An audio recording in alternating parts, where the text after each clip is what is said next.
Hey guys, it's Zander here, and today we are looking at Mono Blue Tempo in Modern. This is obviously not the Modern version of the deck, this is the standard version of the deck. This is in fact the deck that Autumn Burchett took to victory at the recent Mythic Championship. So I just wanted to touch on what the standard deck is in terms of Mono Blue Tempo, and then kind of explain why I went the way I did about building the Modern version, and I've also built a Legacy version that I'll do another deck tech on another time. So just breaking down what is Mono Blue, it's a lot of draw card, it's evasive creatures, it's kind of toolboxy creatures. I say toolboxy, it's like creatures that are useful with effects is what I mean when I say toolboxy. It's got some counter magic and it's got protection for those creatures. So in the standard version of the deck, they ran a lot of islands, fairly specifically just for the Tempest Djinns because it gets bigger for the number of basic islands you control. The evasive creatures are the Tempest Djinns, the Terramanders, the Siren Storm Tamers, and the Mistcloak. Terramander, absolute all-star in every version of this deck. I've got a 4 of in the standard, legacy, and modern decks. It only gets easier to do its adaptability the further away from standard you go, because you're more often going to be able to have those spells in the graveyard, because there's a lot more cheaper like cantrips or stuff that you can play for free in legacy. So Terramander, absolute all-star for just Mono Blue Tempo across the board. It's an insanely good card. The toolbox, when I say toolboxy side of stuff, I'm talking about stuff like Merfolk Trickster, with this ability to come in at instant speed and tap a creature down and make it lose all its abilities. That's just a really cool effect on a creature, and it's just great. The draw card, obviously Curious Obsession for the standard deck, a really key piece as you go further away from standard. You don't have stuff like this, but you do have other really useful draw card, similar to Opt, but more often not better. Charter Course is another great card that draws cards, and then looking into the modern and legacy side of stuff, you get better alternatives to what is the counter magic for the Mono Blue standard deck. Absolutely insane deck. I love piloting this thing. I've got my own version of it. It's very similar to this, but this is just an example that anyone who watched the Mythic Championship can see it and identify the cards in it. But going forward into the deck tech, it's just explaining why I've done what I've done with the I need draw card, I need evasive creatures, like some toolboxy or utility creatures, and some counter magic.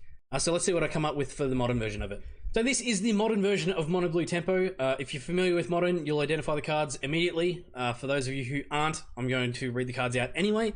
So we're still running the 4 copies of Terramander in this version of the deck. Absolute all-star for 1 blue, 1/1, Salamander Drake with flying. For 8, adapt 4, cost 1 less for each instance and sorcery in your graveyard. There are only 16 creatures in the main deck here, so everything that isn't a land is going to be an instant or sorcery, so we are very often going to be able to play this for 1 and then pay 1 to make it a 5/5.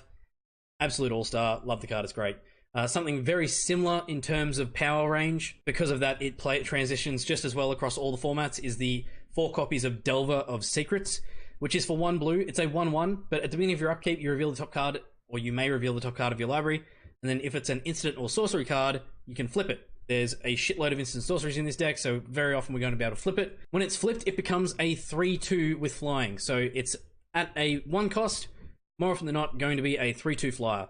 So we have a 1 mana 5/5 and a 1 mana 3/2, both with flying. Great evasion. It's insane.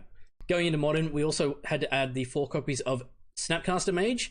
So this is our modern replacement for what was the Merfolk Trickster. So Snapcaster Mage is for 2, 1, and a blue. It's a 2/1 human wizard with flash, and then when it enters the battlefield, target instant or sorcery card in your graveyard gains flashback until end of turn. So we can play that spell for its mana cost from the grave. We've got a lot of stuff that draws us cards. We've got a little bit of counter magic in the deck. Being able to add instant speed, flash this out, and then do any one of those effects again from the grave, insanely good value. It's the reason it's worth an absolute fortune. It's a really expensive card. Obviously these decks, the modern and legacy versions of these, you're going to be spending a bit of coin. Obviously that's just part. Obviously going into the modern and legacy versions of the Mono Blue Tempo, you are going to be spending a bit of coin to get these kind of cards. But yeah, it's definitely worth playing in a 4 of. And because we are so heavy on the spells, the other card that I put in the 4 of, as well as being our pseudo big bomb threat, is the 4 copies of Thing in the Ice, which is for 2, 1, and a blue. It's a 0/4 horror with Defender, and then Thing in the Ice comes in with 4 ice counters on it. And it's also got, whenever you cast an instant or sorcery spell, you remove an ice counter, and then when it has no ice counters on it, you transform it. Once it's flipped, it becomes a 7/8 Kraken Horror, with when this creature transforms into Awaken Horror, return all non-horror creatures to their owner's hands. So it will bounce all your opponent's stuff back, bounce all our stuff back, and be on the board by itself. A lot of times getting to swing in for some damage. Absolutely smashing face with 7 power, 8 defense. It's going to be fairly hard to remove. Obviously, there's stuff in the format, being modern, that is going to be able to remove this fairly easily, but still an absolute all-star in the deck. It's really, really good. One of the slight interactions, or one of the more funny sides of it is, yes, there's a downside if we bounce back our Terramander or our Delver back to our hand, but bouncing the Snapcaster, you don't get any feel-bads from that because we get to do his ability twice, making the ability from the Awakened Horror even funnier. But yeah, definitely a way to close out the game quite quick is with the Awakened Horror. On the counter magic side of stuff, we are running 4 copies of Cryptic Command, which is for 4, 1, and 3 blue. It's at instant speed. You can choose 2. You can counter target spell, return a permanent to its owner's hand. You can tap all creatures your opponent's control, or you can draw a card. So any one of those 2 for 4. Being able to play out a 4 cost, countering a spell, drawing a card, tapping all the creatures down so we can get in for damage, or bouncing back one of their threats, or countering a spell and bouncing back one of their threats. The combinations that you can do with this card are absolutely insane, and the fact that we can play a Snapcaster out and do it multiple times, insanely good card. It's definitely worth running in a 4 of. The other counter spells in the deck are the 4 copies of Remand, which is for 2, 1 and a blue. At instant speed, you counter target spell. If you do, you return that card to its owner's hand, and then you draw a card. So it's a 2 for 1, and then 4 copies of Spell Pierce, which is for 1 blue. At instant speed, you counter target non-creature spell. Which is for 1 blue. At instant speed, you counter target non-creature spell unless its controller pays 2. Just kind of a catch-all in Modern with Spell Pierce and Remand. Being able to stop their early game plays, or being able to stop their answers to our early game plays, insanely valuable. The Remand being a 2 for 1, it's just great. The amount of cards we draw in this deck, just constantly drawing into either more threats or more answers, it's always going to be good. 4 copies of Repeal, just adding a bit more to the tempo side. So I love in tempo the ability to bounce stuff back to someone's hand.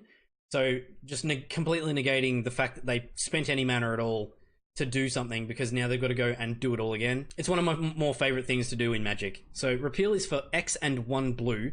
At instant speed, you return target non-land permanent with converted mana cost X to its owner's hand, and you draw a card. So for 1, you can play this and just draw a card. Being in Modern, a lot of stuff is really low on the curve. So some of the more key pieces that are in Modern are only 2 or 3 mana. So in the early to mid game, this is still going to be a useful way to bounce back something and draw a card. But just being able to play it as a cantrip and then leaving it in our graveyard to have it as something Snapcaster can flash back later on in the game is also a really useful thing that we can do. Finishing off the draw card, we're running 4 copies of Serum Visions, which is for 1 blue. You draw a card and then scry 2. Being able to stack the top of the deck can shore up our Delver of Secrets flipping. So the scry ability is definitely worth having. And the opt in the 4 of is just being able to look at the top card, filter off the top. Yes, it's a card we want, or no, it's a card we don't.